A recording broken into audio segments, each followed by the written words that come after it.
So today it was warm and a little overcast, but I was able to sit out on the porch again and make some more art. You can see Ronan is enjoying the deck, and he just keeps me company while I'm making stuff. And there's Stucky looking out. And here's me. So this afternoon, I was using a Prismacolor watercolor pencil to do my rough sketch. Because I have been getting back into rock climbing lately, I felt inspired to do one of my Animals of Inspiration style unicorns in a rock climbing pose.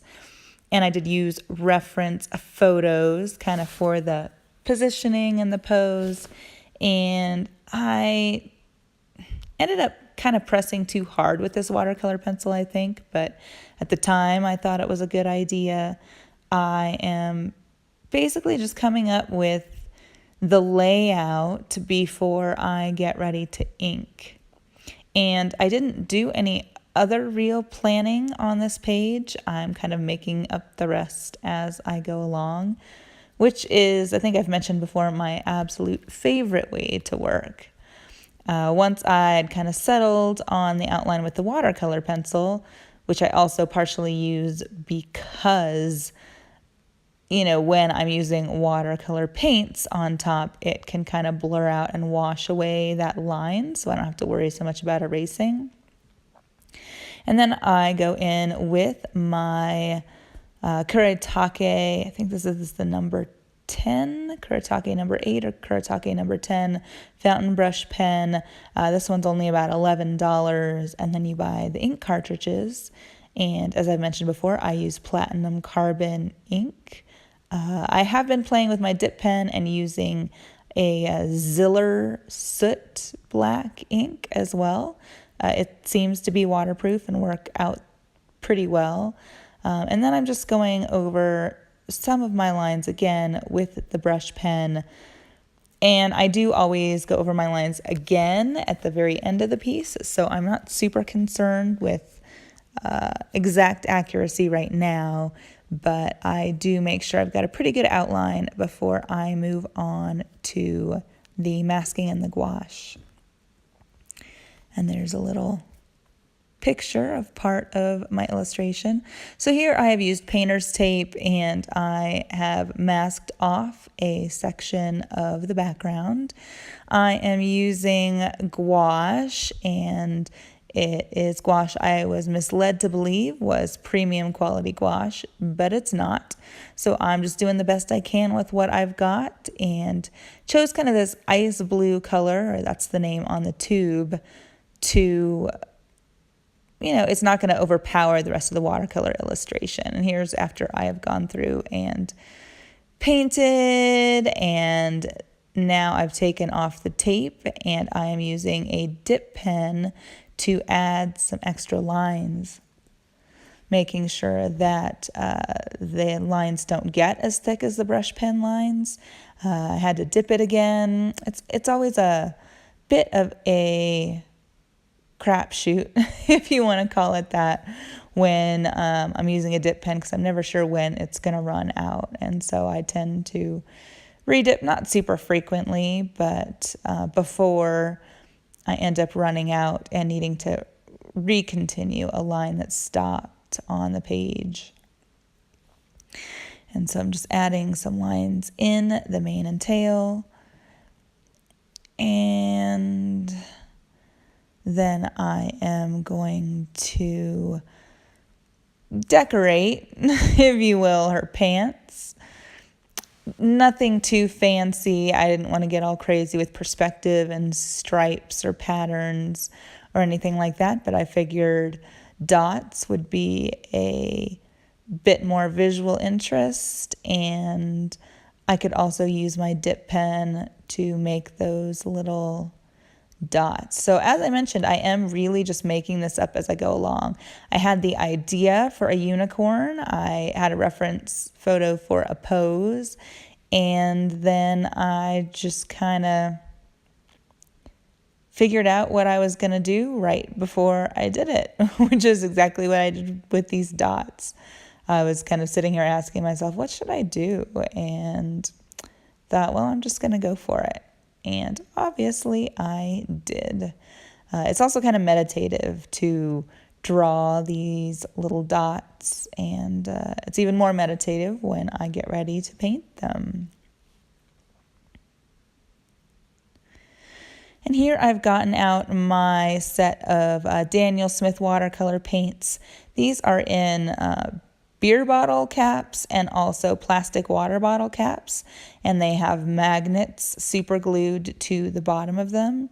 So these are all Daniel Smith brand. My favorite colors, or I don't even know if I want to say my favorite colors. They are the colors that I use most often. And so I've got kind of bigger pans or caps full here. And then I just went and swatched them all out again really quickly, obviously on just a scrap piece of watercolor paper, because I lost the original swatch sheet that I have. And after I've swatched them out, I'm just holding them up in front of the piece with the background filled in to get a feel for which colors I am going to begin with. And the colors start to evolve as well. I wanted something that was going to look nice with that ice blue background. And now I'm holding up the sheet again to decide which other color will match with the two, or kind of harmonize with the two that I've already got going on. And I ended up using the magenta color mixed with some of the, I think it's Payne's Gray that I was using for her pants. So I have noticed that I can get a lot better color harmony in a piece and still be intuitive about my choices if I mix any new color with some of another color that I've already used. So I started out with that kind of Payne's Gray, bluish gray, and then I picked out that green, which I want to say is a Viridian green. I'm not entirely sure because I have lost my labeling for these pans. But I took that green and I added a little bit of that Payne's Gray to the green so that they would have something in common. And then this new magenta color I also mixed with some of the Payne's Gray, which I used in her pants, so that there's a little more harmony with that color. And I've noticed, as I mentioned, that there's a better feeling of cohesion within the piece when I do this, when there's always a common thread and I'm not just introducing random pastels and neons and brights and darks. And so then, you've seen on my little lid for my watercolor palette tin, I mixed up quite a big quantity of this color. And that's because I've also noticed it's really difficult to get the same mix back, especially when you're mixing intuitively like I am, just kind of deciding, I'm going to mix some of this with some of that, and then some of that color I've already used with some of that. If I don't mix a decent sized puddle, then inevitably I end up running out of the color and having to make a guess. Not even really a guess. It's just that when you are mixing off the cuff, there's really no way to measure how much you're using of each color. And so as close as you can get, you're never going to get exact with the color match. And so I just make sure that I'm prepared. If I've got extra, watercolor is awesome because you can always re-wet it. So I can just reuse that color or use that color on another piece if I want to, if I have some left over. So no big deal. I'm just finishing up the mane and tail, and I'm going to let it dry. And now, as I mentioned before, when I'm introducing a new color, I'd like to add it to a color I've already used. So now I'm adding orange into that mixture of the magenta and the Payne's Gray. So it ends up making kind of a reddish, fire-ish color. And then I am using that for the handholds. This is a bouldering and indoor climbing gym bouldering unicorn. And the way you know that if you don't practice rock climbing is that she just has a chalk bag belted around her waist, but she doesn't have a harness on. She doesn't have a rope going both up and down for the top rope and the belay. She doesn't have, a helmet. I guess indoors you don't need a helmet, but anyway, she is an indoor bouldering unicorn. She is not an outdoor climbing unicorn right now. Although I'll give you a little teaser or spoiler. The next one that I've already started working on at the time that I'm recording this voiceover, this next one is an outdoor bouldering unicorn. So you will get to see that shortly. Not in this video, but upcoming shortly. And then I'm just going back and adding kind of another layer on top. I don't know that the initial wash was completely dry, but I wanted to make sure that got super pigmented, so I did go ahead and go back and use some of that extra puddle. And here I go again, so now I've got some lemon yellow, and then I'm pulling in some of that color that I just mixed that I used for the handholds, which also included the color that I used for the mane and tail, which included the color that I used for the pants. So you're getting the gist of this, I'm guessing, by now. So I've made this kind of golden yellow, which I am using for her hooves and her horn, and then I'm adding some water to the paper where her cheeks and ears are, and then dotting in a little bit of that magenta color for it to spread, or maybe it was a little bit of the red color, but little enough that it kept it kind of a pastel pink. And then, as I mentioned, I always go back with one of my fountain brush pens at the end to retweak things.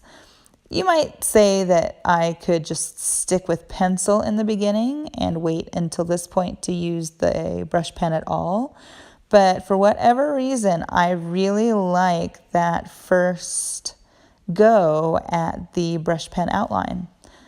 It also helps me practice control, which I've mentioned in other videos is kind of one of my intentions, is to practice getting the pressure sensitivity and the smoothness of my own gestures. And here's what we've got so far. Doesn't she look beautiful? And get a little bit closer, zooming on in. And then I am going to pull out my white Winsor & Newton ink. I have had a lot of fun using this with my dip pen and using it after everything else is pretty much done and finalized. I played with this technique with one of my mermaid unicorns, which are in my dancing unicorns style. This unicorn I consider my Animals of Inspiration unicorn style because I have the series of Animals of Inspiration illustrations, and this unicorn, this character specifically features in a number of those illustrations. So there you can see I just had to re-dip my ink pen because I ran out of the white ink, and I'm just kind of shaking it out within the bottle to get any huge potential globs off of the dip pen so they don't just blob all over the paper and then cause problems that I have to solve. So I just have started using this white ink with the dip pen as finishing touches. And again, this was just an intuitive choice. I didn't plan this out before I started the piece and decide what colors I was going to use and which media for which areas. It's just something that I decided I wanted to add once the rest of the piece had been completed. and I like to flip the page around so I can make the lines more easily.